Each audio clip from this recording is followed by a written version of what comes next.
drug cases normally, and yours normally would probably be, what is this? A third-degree felony with a range of punishment of 2 to 10 years in prison. But if you are designated as a habitual and the state is able to prove up that you're habitual. Andreas Hernandez thought he was in court for a routine drug possession charge. He even tried to argue that his civil rights were violated when the police took his wallet. But Judge Stephanie Boyd is about to change his life forever. Because this wasn't just a street corner, it was a school zone. And in Texas, that technicality turns a small mistake into a 25-year nightmare. Watch as the defendant's smile vanishes when he realizes there is no way out of this ruling. How are you, George? Oh, I'm doing great. How's it going? Excellent. Yeah. Hello, Your Honor. Hello. So, where are we on discovery on this case? I have the discovery, George, and I have discussed the matter with the prosecutors. I have gotten an offer, conveyed the offer to Mr. Hernandez, and recommended that he take the offer, but Mr. Hernandez is of a different mind and wants Well, to I mean, here's the set thing. it trial. If you want a jury trial, we will give you a jury trial, and we will give you a jury trial quick, fast, and a hurry. This is a possession case, so it shouldn't take that long. Yes, Your Honor, I understand. I know if I take it a jury trial, that would be 25 plus years if I were to lose. That I understand. I feel as if I don't have to go to that route, thinking I know I'm not gonna beat the case. But I feel my constitutional rights were violated. Okay, so let me stop you there. Here's the thing. With drug cases, right? If your attorney wants to file a motion, the court will hear whatever motion they file. Now, in my experience as a defense attorney and prosecutor, with regards to drug cases, sometimes people complain because there was a search warrant. They say the search warrant was improper, right? So that's something maybe you can file a motion on. Sometimes you have people who maybe were driving a vehicle pulled over by the police, and you say the police never should have pulled me over. And I'm just speaking to you in layman's term. And that may be a reason, right? So those are usually the reasons for people are saying my rights were violated. Now, drug cases normally, and yours normally would probably be, what is this? A third-degree felony with a range of punishment of 2 to 10 years in prison. But if you are designated as a habitual and the state is able to prove up that you're habitual, now how do they prove that up? Usually, you know what it ends up being? They have somebody send what's called a PIN packet. And the PIN packet is a packet that has documents in it that will show that you were sent to prison or something before this case, right? So if that has happened twice before this case and the state is able to prove it, then that means you're designated as a habitual. The law changed back in the day. Didn't matter how many times you had been to prison, you wouldn't be designated as a habitual. But all around the country, they started doing this 3 strikes and you're out thing, right? So with you, instead of your range of punishment being 2 to 10, if you were found guilty, your range of punishment is a minimum of 25. So that means if you go to a jury, if a jury were to find you guilty, they can't give you probation if they find that these allegations are true. Your minimum is 25. If you come to me for a bench trial, and what I can tell you, I've had bench trials before me where I found people guilty and I found people not guilty. If you come before me and you're found guilty on a bench trial, I can't give you probation. Your minimum is 25. And I know sometimes people are like, oh, it's just a drug case. I can't believe I'm getting 25. But that would be your range of punishment.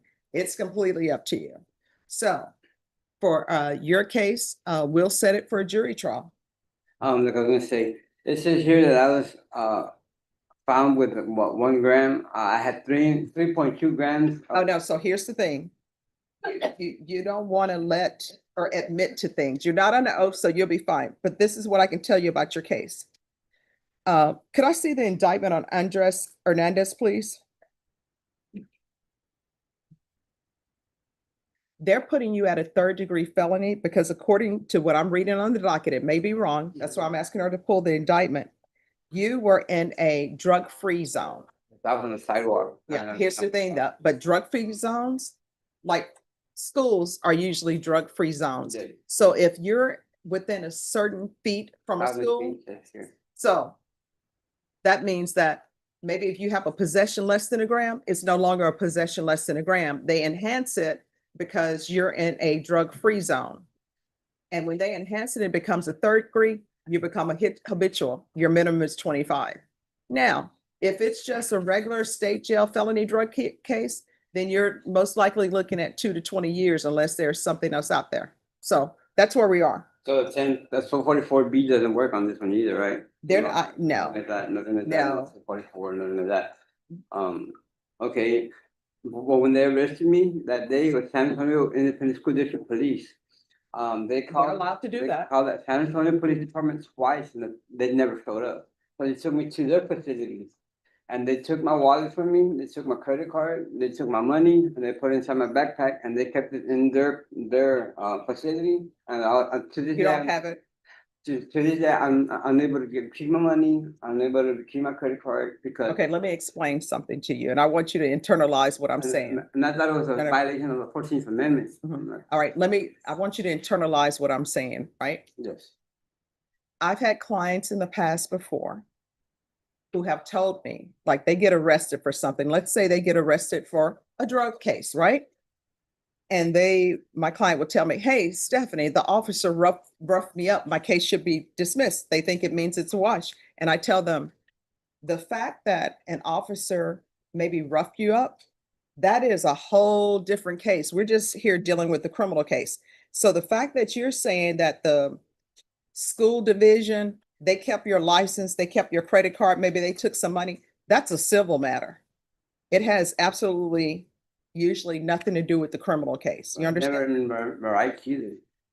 Yeah. So that's where we are. So if you want a jury trial, I'll give you a jury trial. I'm sure your attorneys explained to you, I've explained to you what a habitual means. And it appears in the indictment that I have that you've been designated by the state. They're saying you're a habitual offender. If you go to jury trial and are found guilty, you're looking at a minimum of 25. Okay, can I get a speedy trial? I'm sorry? Speedy trial? Oh, sure. We'll get you your trial. Judge, and for the record, the offer that I conveyed to my client was, Oh, I don't need to know the offer. If you want to put the offer on the record, you can. yes, All right, just go ahead and go over there. Court is calling 2025 CR 014110, State versus Andreas Hernandez. Could I have parties announced? Lauren Espinoza for the state. Rafael Leal for Mr. Hernandez. And you, Mr. Hernandez? Yes, ma'am. All right, you've had a chance to have everything explained to you? Yes, Your Honor. All right, counsel, have you received all discovery? Did you review it with your client? Yes, Your Honor. Court will find that the state is in compliance with discovery. Mr. Hernandez, did you review the document entitled True Bill of Indictment with your attorney? Did you understand it? Yes. Counsel, do you waive the reading? Yes, Your Honor. State, are you proceeding on the indictment as presented? No, Your Honor, state needs to waive the habitual offender enhancement allegation. Any objection? No objection.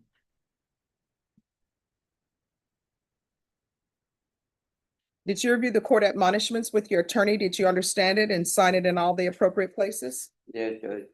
You're charged with possession of a controlled substance penalty group 1, less than 1 gram in a drug-free zone. The range of punishment is anywhere from 2 to 10 years in prison and up to a $10,000 fine. If you have a plea with the state, the court does not have to follow your plea.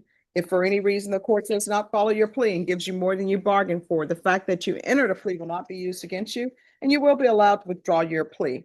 You have a right to jury trial, a right for you or your attorney to cross-examine and confront any witnesses the state would call, and the right to remain silent.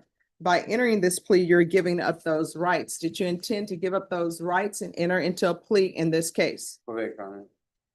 Counsel, has your client been able to provide you with any defenses? Yes, Your Honor. Do you believe he has a rational as well as a factual understanding of the charges against him? I believe he does. Do you believe he's currently competent and was legally sane at the time of the offense? I believe he is. Mr. Hernandez, has anyone threatened you, coerced you, or placed you in fear to get you to enter this plea?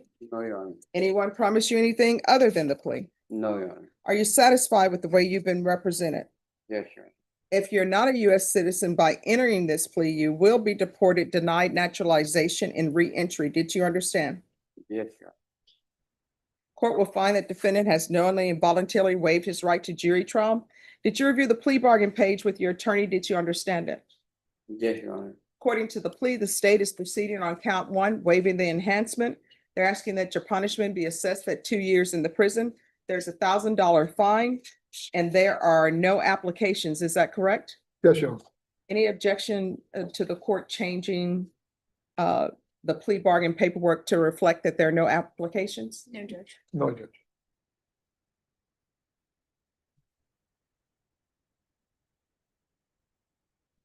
All right, did you understand that to be the plea? Yes, Your Honor. Defense, that's the plea? Yes, Your Honor. State, that's the plea? Did you review the waiver of appeal paragraph with your attorney? Did you understand it and sign it in both places? Yeah, I understood, Your Honor. By signing that you're waiving your right to appeal, the only items that can be appealed are written pretrial motions that have been filed, heard, and ruled upon by the court. Did you understand? Yes, Your Honor. Counsel, have there been any such motions? No, Your Honor. Then to the offense, how do you plead? Guilty, not guilty, or no contest? Guilty. State, any evidence? Yes, Your Honor. State offers State's Exhibit 1 in all attachments. No objection. All right, did you state you may be excused? You, Judge. Did you review the waiver and stipulations with your attorney? Did you understand it and sign it in all the appropriate places? Yes, Your Honor. Again, did you understand you have a right to jury trial, a right for you or your attorney to cross-examine and confront any witnesses the state would call in the right to remain silent? Yes, Your Honor. Did you understand that today the state will be presenting evidence in the form of witnesses' statements and police reports? But most importantly, there'll be no live testimony. Did you understand? Yes, Your Honor. Court will find that defendant has knowingly and voluntarily waived and consented to stipulation of testimony and stipulations. Court will accept into evidence state's exhibits 1 and attachments. After reviewing the same, the court will find there is sufficient evidence to find you guilty, and the court will find you guilty. Are you proceeding with sentencing? Yes, Your Honor. Anything you wish to say on behalf of your client? Just follow the plea agreement, Judge, and sentence my client to the agreed 2 years. 2. 2 years. Yes. All right. The court will sentence you to 2 years in the prison, give you credit for any time served. There's $1,000 fine, time and money to run concurrently. I'm going to request a therapeutic community for you. It's to help you with any type of drug addictions you may have.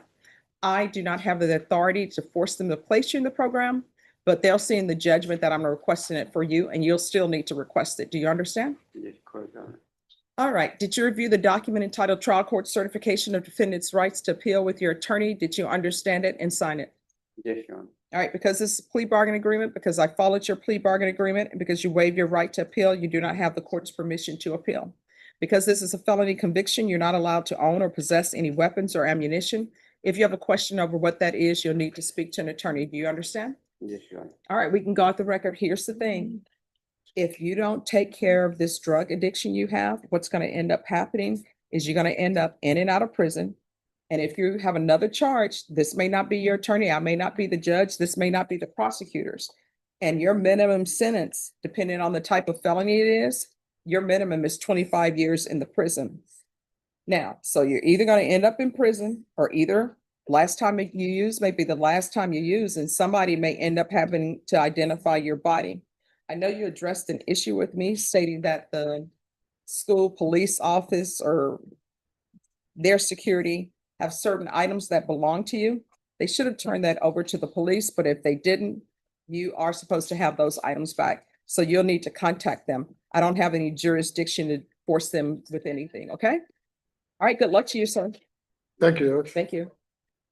So on each of these cause numbers, a bond has not been set, is that That correct? is correct, Judge. Okay. On his two MTRs, I have a copy of one of them. So one of them is 2024 CR 1238. The other one's either 37 or 39. But motions to set bonds have been filed on both cases. And at this time, we're asking the court to set him a bond. Okay, just give me a moment. Yes, Judge. All right, and are there going to be any witnesses? No, Judge. Okay. The 20th. All right, in each cause number, the court, sorry, not in each cause number. Court is calling 2024 CR 1237 and 2024 CR 1238, State versus Eric Cantu. Can I have parties announced for the record for the state? Lauren Espinoza for the state. Charles Blunt for Mr. Cantu. And are you Mr. Cantu? Could you unmute for me, please? Yes. All right, and are you Eric Cantu? Yes, Your Honor. All right, we're proceeding by Zoom with you, Mr. Cantu, because they brought to the court a different Eric Cantu instead of you. You have a right to have your case heard with your being present in court. So do you have any objections to appearing by Zoom? No, Your Honor. Defense, do you have any objections to your client? We do not. Objection to the defendant appearing by Zoom? No, Your Honor. Mr. Cantu, I'm gonna mute you on your end because we can hear other people talking. But if your attorney wishes to call you or testimony is needed from you, Okay, yes, sir. at any time during the proceeding, you have a question about something, just raise your hand and we'll be able to see. And if you make sure you watch that for I'm his watching. raising of Yes, hand. he's right on your left shoulder. Okay. All right, so the defense has filed motions to set bond in each of these cause number. The charges in each of these cause numbers is evading arrest, detention with the vehicle. Defense, do you have any witnesses? No, Judge. All right, defense, and states, you have any witnesses? No, Your Honor. Are both parties proceeding on argument? Yes, Judge. All right, defense, you may proceed. It's your motion. Thank you, Judge. At this time, we're asking the court simply to set a bond in Mr. Cantu's two MTR cases. He has been in continuous custody now since December 4th. And I know the court is aware of the circumstances that led to that somewhat. And I'm not here to, at this time, contest or dispute those charges, but those are allegations on his MTR, which we understand. But on behalf of Mr. Cantu, we're requesting the court to set reasonable bonds. All right, and what the court can tell both parties attached in the motion is the motions to revoke. So the court has reviewed that as a part of the motion to set bond. Mr. Cantu, the court does not take any allegations in the motion as true because the court has not heard any evidence in regards to that. But I do will take note of your previous conditions so that I may set an appropriate Yes. bond if the court chooses to do so. All right, state. Your Honor, I actually have the new offense report. Should you want to look at that, I can offer it as an exhibit. If objection? Defense No. does not object. So at this time, state would move to admit what has been marked as State's Exhibit B1. All right, the court will accept into evidence States Exhibits B1 for the purpose of this hearing only and will review the same. All right, the court has reviewed States Exhibit B1. And if I could, Judge, at this time, I'll offer, this is a affidavit that is in the possession of the district attorney's office regarding that case, just so the court can also be aware of its. All right, any objection to Defendant's Exhibit 1? No, Judge. All right, the court will review Defendant's Exhibit number 1, which is an affidavit from the complainant who is listed and States Exhibits B1, and it's an affidavit requesting that there be no prosecution.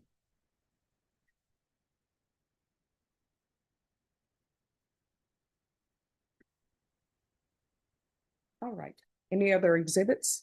Not at this time, just argument, Judge. Nothing else, Judge. All right, if you all will give those to the court reporter, please. Absolutely. All right, so I'm assuming in each cause number that both parties will be asking for the same bond amount? That I don't know.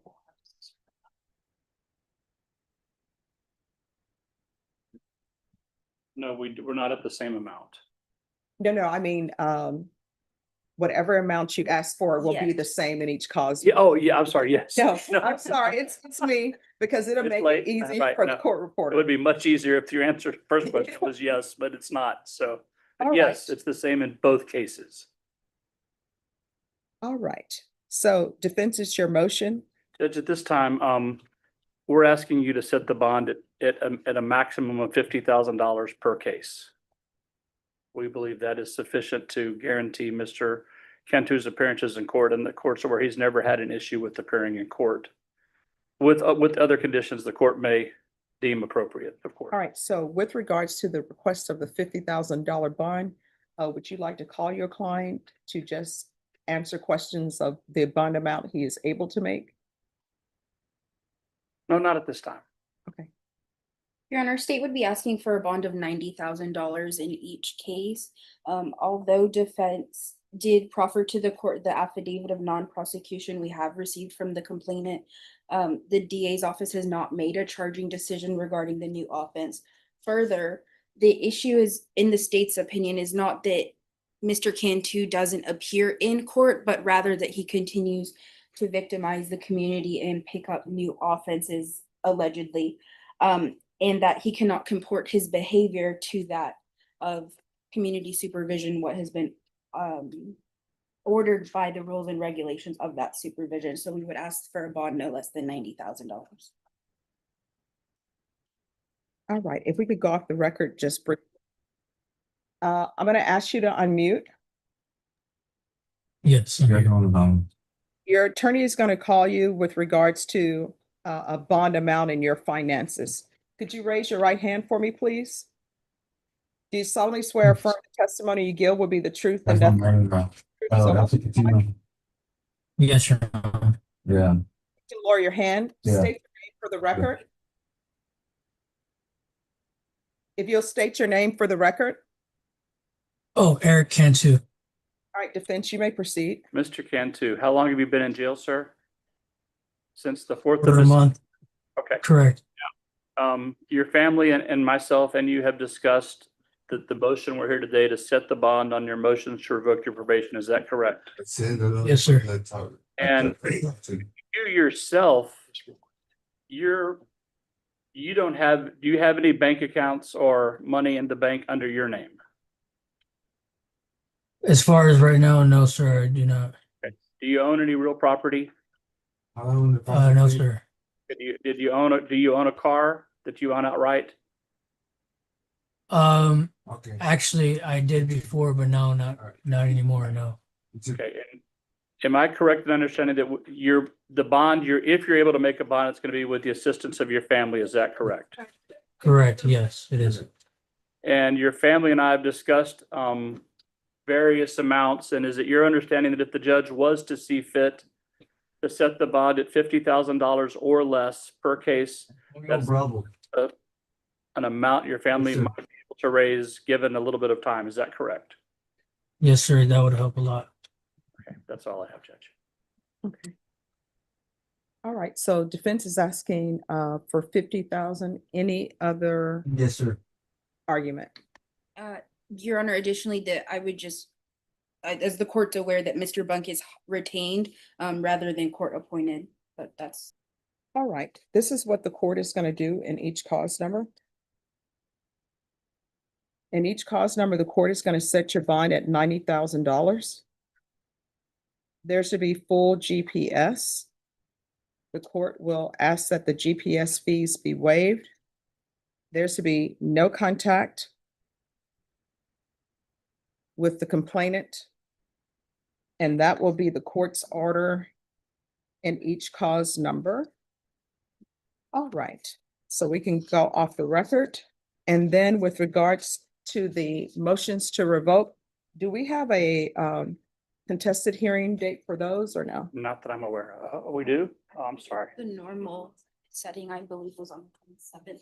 All right, we'll set it for a contestant, and then if it's not going to be a contested hearing, then you all, we can change it, but just let probation know. So if there are any witnesses that they have, they can counsel. So we'll keep our date for the 27th. That will be our contested date. Yes, are Okay. will you be prepared on the Yes, sir. 27th? Okay. All right, so Ms. Abrams, it'll be a contested hearing on the 27th. Is there anything else from either party? Not at this time. And take your own. All right, May we be excused? yes. Thank you. All right, everyone, we need to take a recess. It's almost 12:30. That week. I'm out. But after that.